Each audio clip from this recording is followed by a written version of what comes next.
Chris Cuomo here. Welcome to NewsNation, where we push past left and right and get to, guess what? Reasonable. And here's the headline. With all this Trump chaos, this is what he does. Captain Chaos is back. Trump said he sees us having an ownership role in Gaza. Here are his now infamous musings. The U.S. will take over the Gaza Strip, and we will do a job with it, too.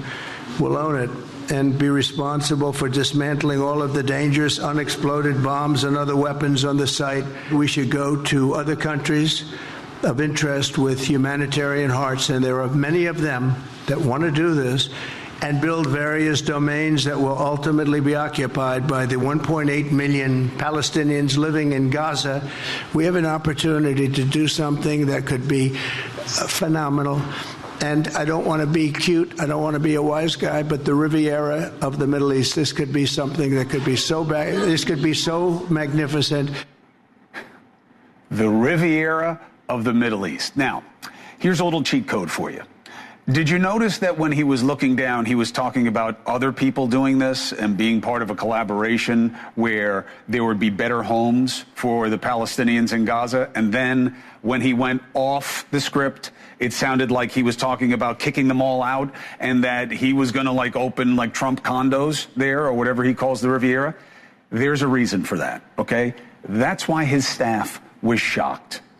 So shocked that his special envoy for hostage affairs, to work with the Middle East, had to go into an emergency meeting. He missed our interview on the show last night because of that. We totally understand. We'll have him here another time. Prime Minister Netanyahu, did you see how he was looking at Trump? Like he did not understand why this was being said. Why? Because this was not the plan. The plan was what was written.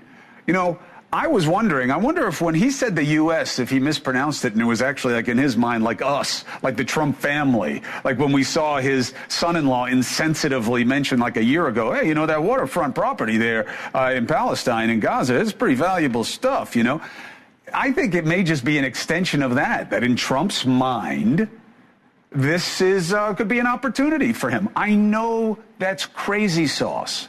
I know that's not the way a president's supposed to speak. But this is where we are, and we had an election. So once again, see the game. Here's my problem. It was no stretch for me, nor for Stephen A. Smith, okay? It's not like he's been covering politics his whole life, to see right through this. And that obviously he was talking off the top of his head, and this was not going to be an official position, all right?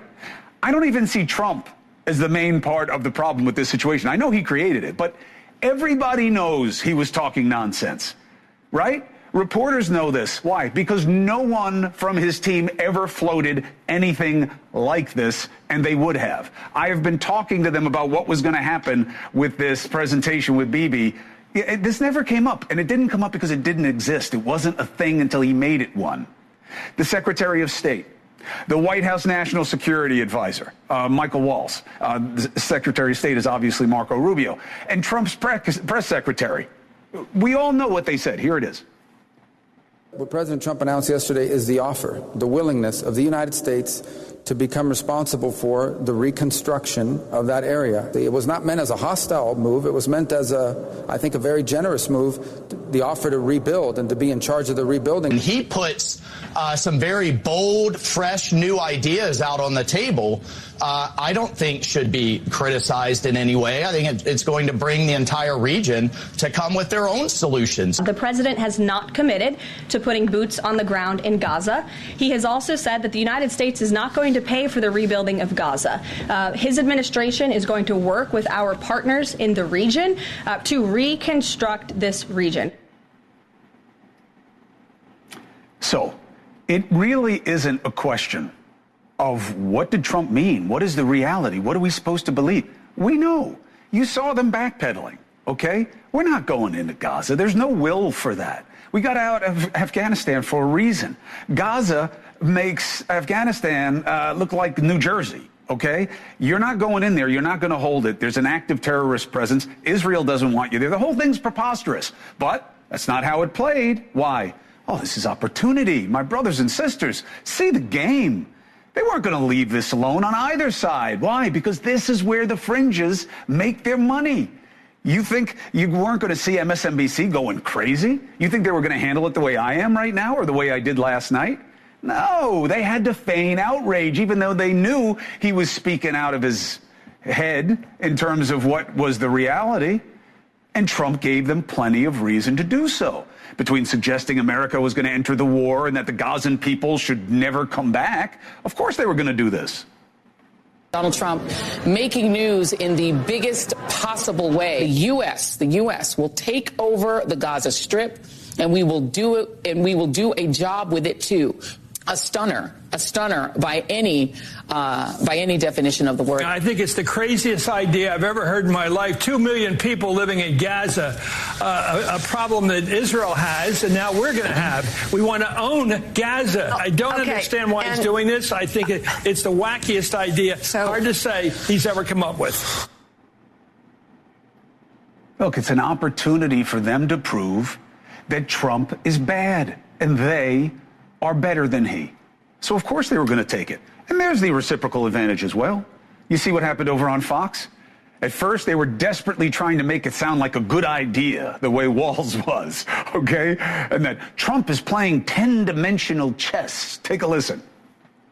Maybe Trump is not trying to take Gaza. Maybe this is a grand part of a negotiation. My lesson to the media, this one line I wish they would take: President Trump is playing 4-dimensional chess. You all are playing checkers. The MAGA Strip. The MAGA in the Mediterranean. The Palestinian Riviera. Sounds nice. There's going to be condos, high-rises, Trump Tower. First, they got to clear it out. I'm not sure. I'm ready to invest. First, they have to clear it out. Oh, you mean of what? The dead babies? The dead people? This is a joke? You laugh? Ha ha. I'm laughing at the absurdity of their efforts, not at the idea of what was suggested. I think it's appalling. I think it's embarrassing. But it's not new. And what bothers me just as much is that these people with their fake sanctimony and their feigned outrage, he's not playing 4-dimensional anything, okay? He spoke off the top of his head. It sounded like a good idea at the time. It's not what they wrote for him to say, and it's not what's going to happen. And we saw the right do the same thing with tariffs. Oh, we need tariffs. They're going to explode our economy, just like under Reagan when he tripled the deficit. Is that when? Yeah, and we're going to get rid of the income tax. It's going to be great. And then he pulls the tariffs because those were a negotiating ploy. I don't believe that what happened here with Gaza was, but that was. And when he pulls them, hooray, no tariffs, say the same people. Trump wins. Wait a minute, I thought we needed the tariffs, but it's still a win when he doesn't do it? It's all BS. And you are stuck in the middle, reasonably believing that this is all crazy talk. Nothing makes sense to you. You don't understand what these people are doing. And you're right, because it's all perverse. It's all done for effect, for advantage. So then what happens? The right needs a distraction from this Trump gaffosaurus, right? And Musk is also in a little bit of hot water. Why? Well, he's doing apparently what everybody would want, rooting out government waste, fraud, and abuse. You know, WFA is literally an acronym like any other government agency in terms of what you always have to sell to people. WFA, waste, fraud, and abuse, right? It's always there. They just never get rid of it. But how he's doing it, now that this guy who isn't vetted by anybody and has not disclosed what his relationships are with the government, which is weird, okay, and really inappropriate, he may now have access to information that he can use in his businesses. Not okay, and it's not going to stand, okay? But they needed a distraction from that and from the Trump stuff. So just guess what just happens to come out? A story that goes right at the same people who are criticizing Trump and Musk, that all of these outlets that just happen to be outlets Trump doesn't like, they're getting money from the government. They're on the take. USAID. And who breaks the story? All the pod people on the right come out. I wonder who Elon's been feeding this information, right? These are his people. These are his cronies. These are the people who are professional provocateurs, right? Look, let me tell you how see-through this is. And I'm going to take you through the reporting because, look, if people are on the take from the government, a free press has no business taking money from the government. That's easy, okay? And if you can show that, fine. It should be exposed and it should be stopped. But just know this. Let me tell you something about the media, okay? And I've lived this, and you've seen me live it. If there's one thing the media loves to do, is destroy its competition. If you think that the New York Times and Politico and other outlets were on the take from the government and that people wouldn't get that story and go big with it and loud, you're crazy. You think the media would cover for one another? Never. Do you understand? So, what's the claim? Politico, the online political site, was completely funded by USAID, and that USAID paid $8 million to them, and that their recent payroll issue at Politico was because USAID had its funds frozen. That was the first kind of giveaway. The second, right? The first was who had the story. The second was, wait a minute, they just turned it off. They already have payroll problems. Aren't they on a 2-week cycle like everybody else? They also claimed the U.S. government gave the New York Times and Reuters tens of millions of dollars to prop them up during hard financial times after COVID. So what do we know? USAID paid for subscriptions to Politico's energy publication, totaled about 40 grand over a number of years.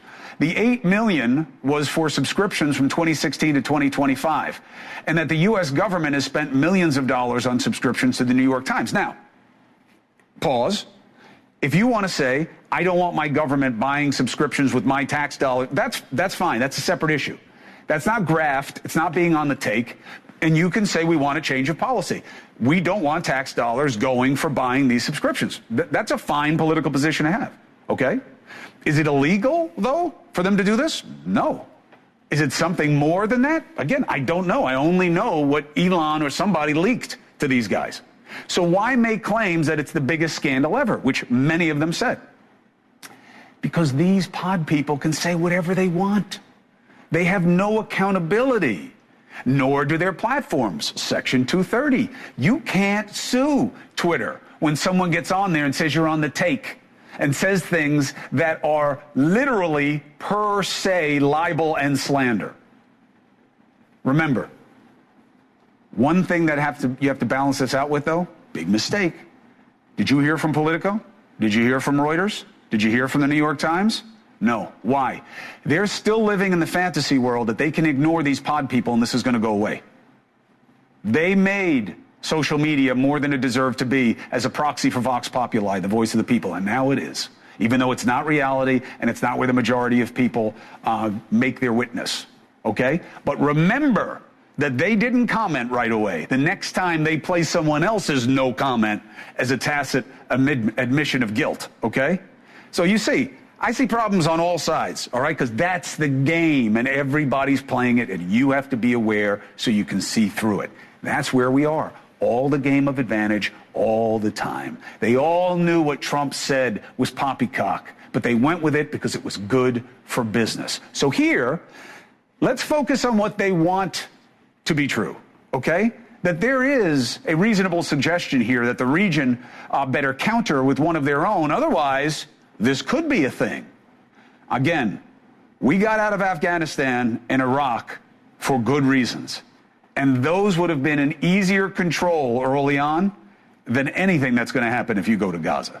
So what would it look like if the United States was going to go in there? What are we talking about in terms of how many men and women, troops it would take to hold? What kind of commitment? What kind of cost? Let's bring in retired U.S. Marine Colonel Brendan Carney, who served in the Middle East, specifically in Israel. It's good to see you again, sir. Hey, it's good to see you, Chris. Now, ordinarily, this is the kind of thing that I would discuss with you like 10 drinks in when I'd run out of everything else to discuss with you. But here we are, thanks to President Trump. So if the Joint Chiefs were to get the command, we're going in, we're going to hold Gaza, and we're going to head up the reconstruction there, what would we be looking at in terms of duration of commitment, the amount of troops it would take, and what kind of cost it would be, both in terms of money, but also potentially in blood? Well, the cost would be extreme in blood. It would be extreme in money. It'll be extreme in time and attention.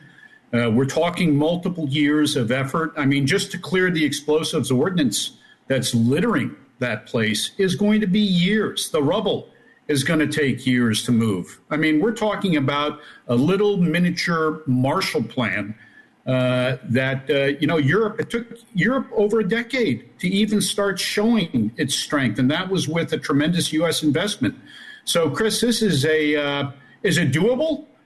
There's only one country in the world that can do it, and that's us. Do we want to do it? That's the question, because it will cost us an awful lot. What kind of situation would the men and women be facing on the ground, given the characteristics of the region and the surrounding areas and the ability to produce terroristic and guerrilla actions basically on demand? Well, Chris, you realize this, I realize this, and I think a lot of Americans intuitively know it without any study. We are hated in that part of the world by a very, very large group of people. They have weapons. They are willing to use those weapons, and any American serviceman, no matter whether they're wearing a Red Cross armband, their clergy, doesn't matter, they will become a target, and I'm afraid that we're going to suffer casualties within days of putting our boots on the ground. I had one official give me an estimate that you're looking. He says he doesn't know the time. You might as well just make it permanent. You'd have to occupy it. You would need many tens of thousands of people on the ground just to create the kind of perimeter where you would be able to start to control the amount of attacks. He said we would be getting killed early on just from all the ordnance that's been left there.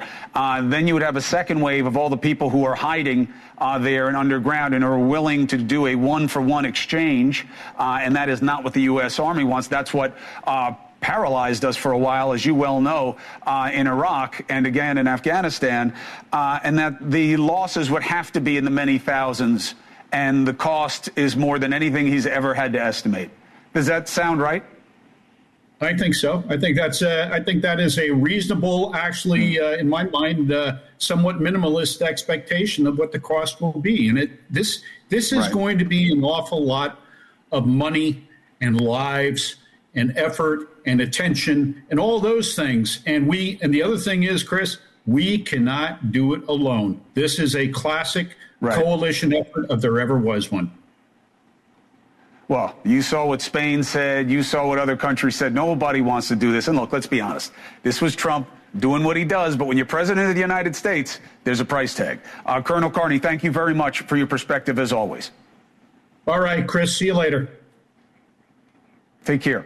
All right, let's get a reaction from people who are worried about the people in Gaza and the obvious and ugly suggestion that maybe they shouldn't come home and what this means for Israel's ambitions, okay? Israel's ambassador to the UN is Danny Danon, okay? And my friend and somebody who knows the situation on the ground in Gaza very well, founder of the humanitarian aid group that I tell you to donate to all the time if you want to help the kids who've been affected by the war, INARA, I-N-A-R-A, my friend Arwood Damon. It's good to have you both. So, first, Danny, your reaction to my assessment of how Bibi Netanyahu was looking, the only word I could come up with was nonplussed at President Trump as he was describing something that I'm sure he had never contemplated before. Do you believe that Israel would want for them to lose all authority and say so in Gaza and America take their place? Chris, first we have to be grateful for President Trump for inviting Prime Minister Netanyahu to be the first foreign leader to step into the White House after the elections. It shows, the bond we have with the U.S., and we appreciate that. Regarding Gaza, we have no intention to stay in Gaza. We have goals in this war, and our goal is to bring back all the hostages and to eliminate Hamas. And we are focused on those goals. I think President Trump came up with an idea out of the box, you can call it. It's not going to be easy to implement, but I think maybe it will create some talks with other countries, not only to speak about the Palestinian issue, but actually to take action. For years, so many leaders spoke about the cause and to support the Palestinians, but they never came with a plan. They never actually reached out. So maybe something good will come out of it. Right. Arwa, look, let's take the opportunity when we find it, okay? The suggestion about what happens in Gaza, right? That's the part that's worth distilling from what Trump said. He clearly was saying what hadn't been written for him, which was, yeah, I don't know that they should come back. It'll just happen again. What does that do? How does that reverberate on the ground in terms of the expectations of people in Gaza and who want to return? I mean, there's a couple of things here, Chris. First of all, Trump is right. Gaza is a demolition site. And then when he starts off saying, the U.S. is going to be involved, we need to clear out the rubble, we need to clear out the explosives, that all makes sense. And then the wheels start coming off with the suggestion that Palestinians are going to have to once again forcibly be displaced from their land, from their homes, and not have the right to return. If there was some sort of ironclad guarantee that there would be a right of return, we'd be having an entirely different conversation right now about what kind of role the U.S. could potentially start playing moving forward. But instead, you have, a president who's effectively advocating for ethnic cleansing, which is a war crime.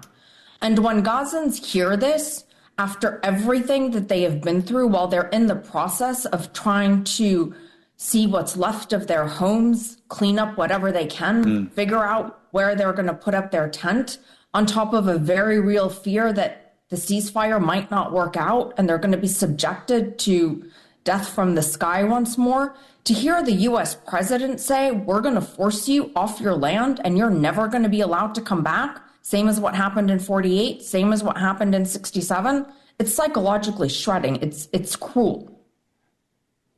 Do you think, Arwa, that this makes it less likely that the ceasefire holds because it gives Hamas leverage to say, look, you see what they're going to do to us? You heard the United States president just said it. Even though people like you and me know he didn't mean what he said, the way it came out, but it can be used as propaganda to just start fighting again because obviously you're going to get thrown out. Look, Gazans have no appetite to fight again. And, I know there's all these videos that are coming out that are showing Hamas parading around and, a couple thousand max, maybe people gathered around them. But the vast majority of Gazans, do not support Hamas and they just want this to be over. So if they actually had a say in these ceasefire negotiations, I don't think that this would be impacting them. But the bottom line is that they don't. Gazans have no agency over any decision that is being made for them right now. So let's end on this. Ambassador, you're right. You've never seen an American president give more of an embrace to an Israeli leader than we saw with Trump and Prime Minister Netanyahu, and he said as much about what this relationship means in the modern era. The biggest message I took from the Prime Minister was we have to finish the job. What does that mean to Israelis? Well, we have to remember, October 7th was not our initiative. We were forced into that. We still have hostages, dozens of hostages, including babies, in the hands of Hamas. So we will be determined to continue with our efforts to bring them back and to make sure that Hamas will not stay in power. Either we will resume the war or Hamas will accept the reality that they have to move out. It happened in the 80s with the PLO in Lebanon. They boarded a vessel and they left Lebanon. So they can choose. They can actually choose to leave or they will be forced to leave. Ambassador, thank you very much. Arwa, it's good to see you, my friend, even in these kinds of turbulent times. Thank you for the perspective, both of you. 4 minutes and 5 seconds coming up. So President Trump did something else look, I call it a deliverable, all right? He ran on banning trans athletes from participating in girls' and women's sports. Is it a justifiable initiative? All right, there's a debate on that. Politically, there's no debate. This issue resonated with people. It doesn't seem to make sense. And he was on the right side of it in terms of how the majority of Americans feel. A leading member of Congress with why this is necessary for him to sign an executive order with everything else we have to deal with. Next.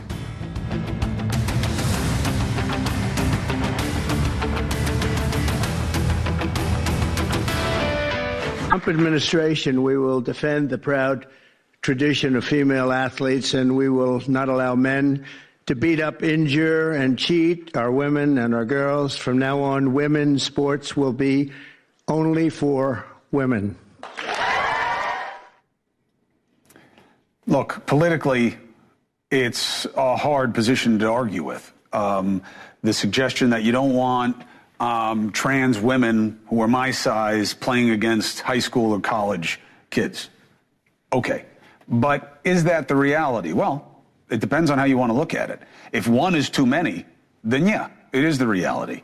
But if you look at the numbers, out of more than 500,000 athletes that compete in college sports, only an estimated 40 are trans. Okay, that's less than like 0.008%. You literally, statistically, you got a better chance of getting struck by lightning. Let's just go like that. You got a better chance of having lightning hit you than facing a trans athlete. So was this necessary, even if it was a no-brainer politically? Joining me now, Georgia Republican member of Congress, Dr. Rich McCormick. It's good to see you, Doc. Hey, good to see you, too. Thanks for the dessert the other day.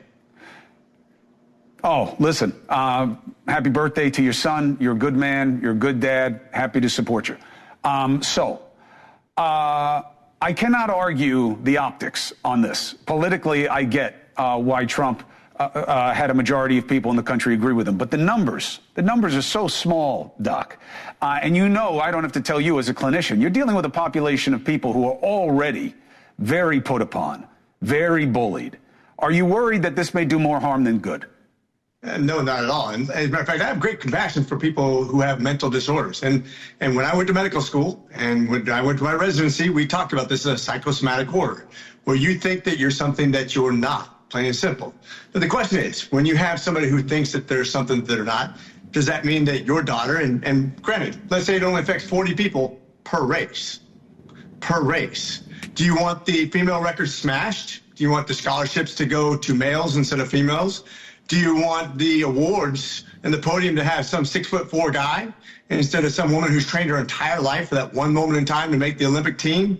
We were at a meeting today and she said, look, we had a 6'4" guy with his junk in the locker room, feet from my face, getting changed in the locker room amongst a bunch of women who didn't want to get naked in front of him. Is that okay? Okay, maybe it's 40 people, maybe it's one person. I tell you what, I don't want that to happen to any of my daughters, and I don't even have daughters. I just think any common sense person understands that that's wrong. We've never in our society thought that this was okay. Not for one person, not for 40 people, not for 100 people. It's the wrong thing, and you just do the right thing when you have the chance to correct a law that's wrong. This doesn't correct the law, right? It's an executive order. You know you're going to have litigation. We'll see how it goes. It affects Title IX. It affects accommodations. The executive can't do this unilaterally. At a minimum, it's going to take you guys. And I don't know that this is a priority for you guys. I actually thought that the thrust would be government funding for children who are having surgeries that are part of transitioning. I actually thought that would be the place for the administration to make a stand. Why not? Well, actually, I have a bill on that. And I think that, especially for minors, that's why I'm asking less than the age of 18 should not be allowed to get any sort of surgeries or hormones. If you think about that, it's irreversible damage to somebody who's already struggled with a mental disorder. You don't even let tattoos happen to minors. I just think it's the wrong thing. You're talking about a permanent change. You can't undo it. And we've had multiple studies that start with UCLA and people who are trans, who are suicidal. Up to 40%, about 40% of all trans try to commit suicide.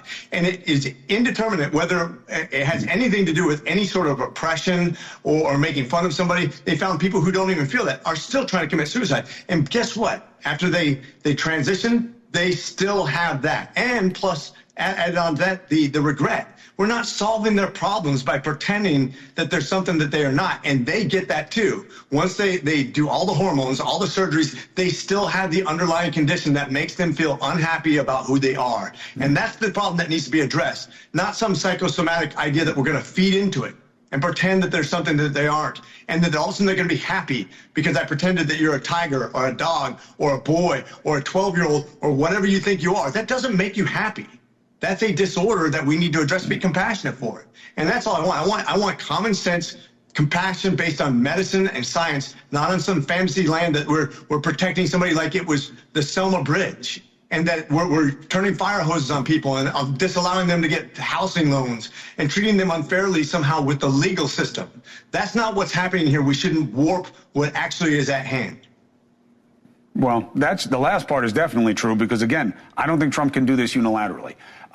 But we'll see because it's going to be litigated. And I appreciate you making the case here, as always, Dr. Rich McCormick. Congressman, thank you very much for being with us. Always a pleasure. All right, take care. 4 minutes and 30 seconds.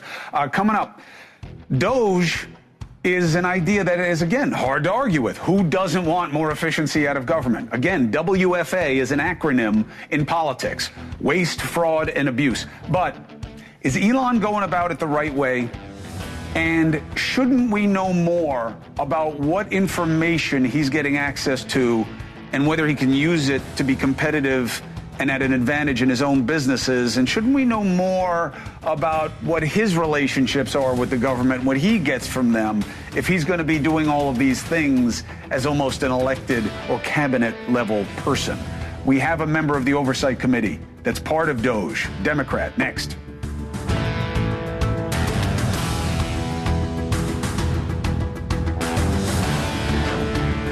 Democrats taking to the streets to protest Elon Musk and DOGE. Is it the right move? Today, they took their grievance a different way. They went to the House Oversight Committee, where they attempted to subpoena Musk for questioning, but they were met with predictable resistance from the right, who has the numbers. Take a look.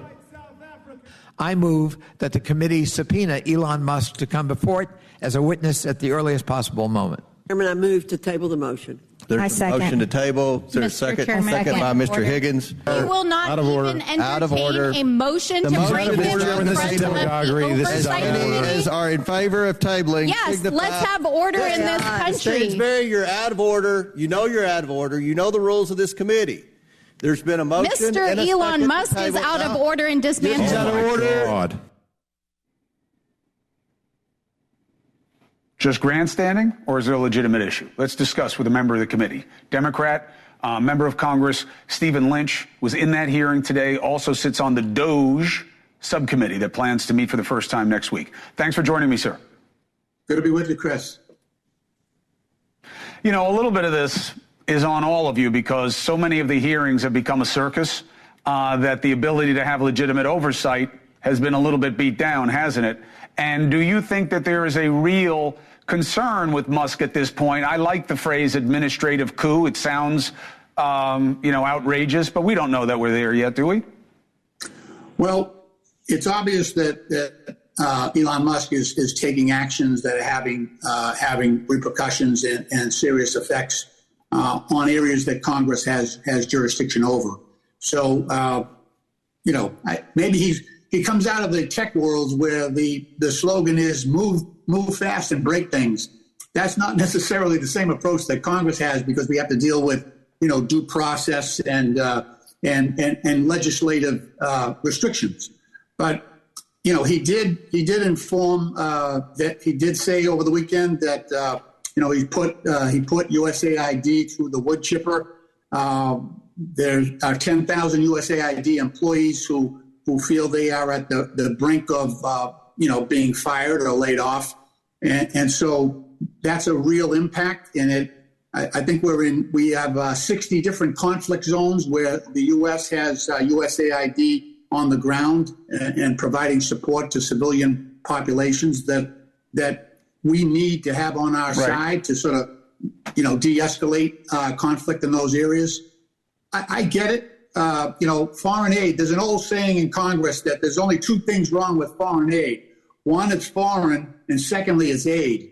And so it's very easy to whack away at that.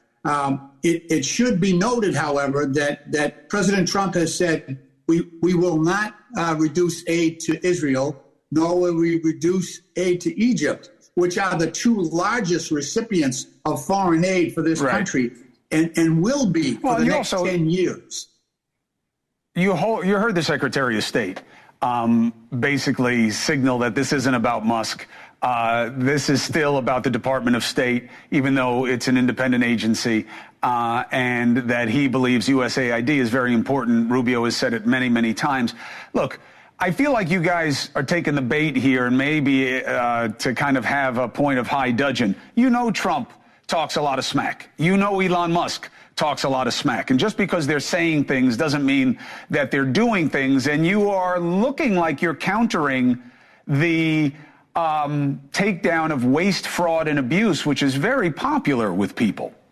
But this is the president of the United States, and this is his assistant, right? So let's just take it from there. So there are 10,000 people in USAID who have been told that they're going out the door. So they've got to look at the disruption. Should they just say, "Oh, he's just kidding"? It doesn't appear that way. It's the same thing with the tariffs last week, earlier this week.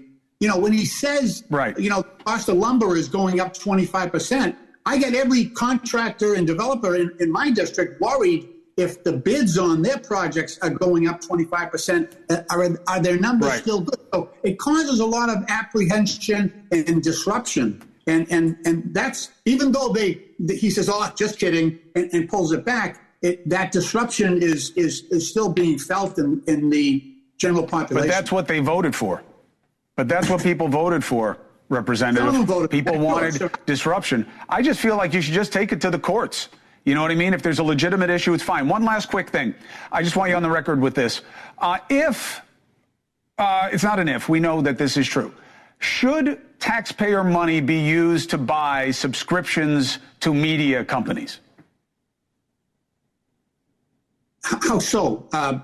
So we get the allegation of Politico and the New York Times getting money from different agencies, mostly Health and Human Services. It was reportedly USAID, but I think that was a leak that was opportunistic to a bunch of people who aren't held to account on digital media.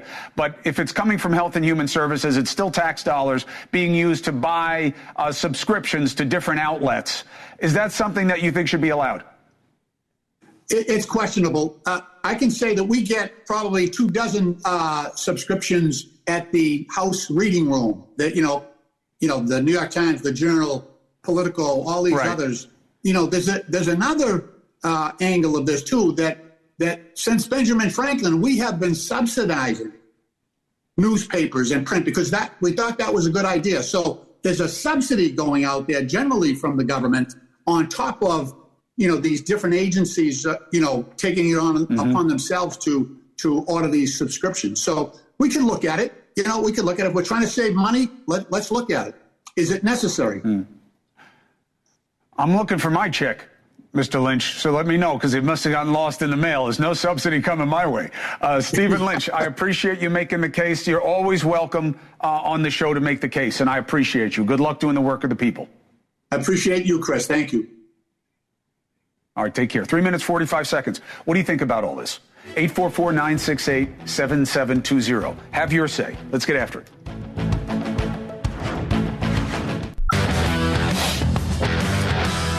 All right, Dusty, who you got? I got Sally from Ohio. Sally, what's your question? All right. When Trump was talking about us owning Gaza, does he really think the American people are that stupid to really believe that we will do that? When we have people right here in our own country that are starving? Sally, you are putting a measure of thought into this that the president likely did not. You know that stupid expression we hear all the time? Sounded like a good idea at the time. That's what this falls under. This was not what was written for him. It's not what's anticipated, and it's not what's going to happen. Now, did it cause a lot of this, or as my people would call agita? Yeah, it did. But I'm telling you, Sally, I've been giving you the same advice since he won the election. Ignore as much as you can what he says, and just watch what the actions are that are taken, and there'll be more than enough to scrutinize, and we've seen that already. That's my advice. Next. Okay, next. Kim from Savannah, Georgia. Kim, what's your question? Chris. Hey, I was calling to ask you, do you think that we're headed now into that three-party situation where you got the Dems, you got the Republicans, and now we got MAGA? So we got three parties. That's the way. Do you see that happening? I get what you're saying. I think there's a bifurcation of each party because of its fringe, and I think that magnified minorities, thanks to social media and lazy journalists like me, who many years ago started looking at social media as a proxy for voice of the people, vox populi, as they say in Latin, and it made our job easier. And now tweets are like how we represent where the American minds are, when we know that's not true, that most people aren't on Twitter blowing up my feed. And yet that's where we are. So I think each party's been split in half because of its fringe, which now has outsized amplification. That's what I think. My hope for the betterment of our politics is that people learn that the parties are toxic and they leave them. And state by state, you start giving them less control over your primaries by voting for ranked choice voting and get more moderate candidates that way. And you are an independent critical thinker. That's what NewsNation, at least my show at NewsNation, is built for, to cater to independent critical thinkers. I'm not here for the party people. I don't have a side. I want them both to lose. Next. Okay, if he promises to talk fast, Jeff from Massachusetts. Talk fast. Question. Yes, hi. Chris, I think it's a game that's being played insofar as instead of talking about Kash Patel and all the other people that are being considered for cabinet positions, this is just magic by Trump. He's a master manipulator, perfect, part of the game, but I believe that we're not talking about what we should be talking about, and we're distracted, and that's his magic. You know who that's on? Us, Jeff. Because if you see it and you still participate in it, then who's the problem? You see what I'm saying? That was my message tonight. And look, here's the kick in the groin about all of it for me. It's way easier to pick a side. You're going to have more of a following. I'm going to get more ratings. There's going to be more revenue if I pick a side. And that's why people do. And that's why they cover the chaos, because it works. But I think it's alienating American people from their government, from their politics, and from each other. And so as long as I can, I'm going to fight against it. We'll be right back.